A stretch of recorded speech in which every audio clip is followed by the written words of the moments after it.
Walking on campus the first time was terrifying to me because even though I was close to home, I felt like I was miles away because I didn't know anyone, so I was starting completely fresh from high school.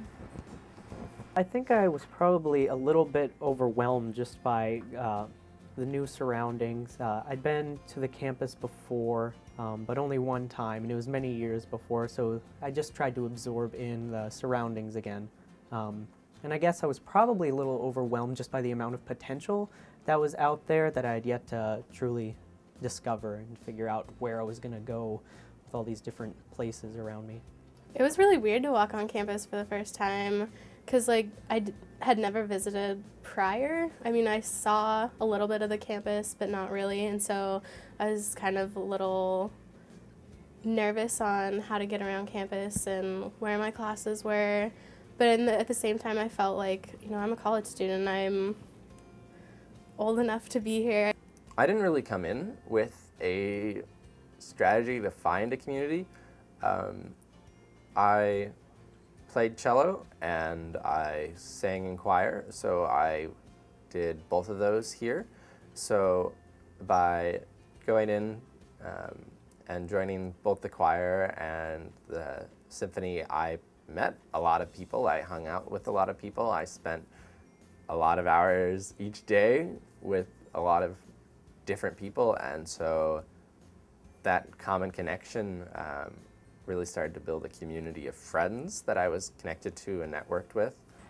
The way I found community on campus my first semester was by connecting with people who are in my wing, because there were a lot of first years in there, so we would all hang out, go to dinner together, go to campus events.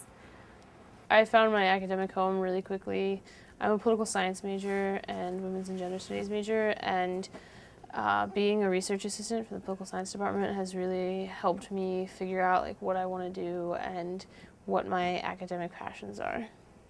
I didn't find my academic home right away. I actually started off as a biochemistry major and with the hopes of going into dentistry, and I decided nope, not for me. So I kind of started to go, what am I doing? What major do I want to do? Am I good at anything enough to feel like I can take this on and use this in a career? And my RA actually said, well, you like communicating, interacting with people, why don't you look at communication? So I did that for a J-term class for Media in the World, and it was one of the best classes I've ever taken. I really enjoyed it. It was with Robert Wells. And that first sense of, oh, this is something I really enjoy. With My Loot Life, you can connect with different clubs of when they're meeting and what they're doing, so I like using it for that. And then for social networking, there's groups on Facebook where you connect with people who are in the same year as you or involved in the same things you want to be involved in. You meet a whole bunch of people, but you don't really know their last names or where they're from or anything about them. It's just you go get dinner with them or things like that, and it helps adding people on Facebook, I've found, just so you can kind of keep in touch. The thing about PLU is that I feel like we learn from interactions and storytelling and knowing people, and that's how we learn, and that's a part of who PLU is. And so I would say find out those places where you can meet those people and learn from them, and your experience at PLU will be so much better.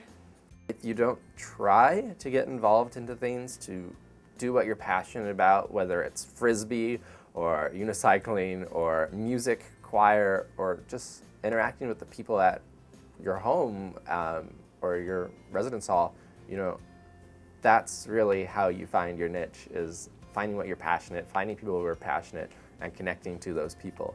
So the sooner you can get involved with something you love and like to do, the more likely you are to find those people that will not only be your friends for that first little while, but they'll be your friends for life.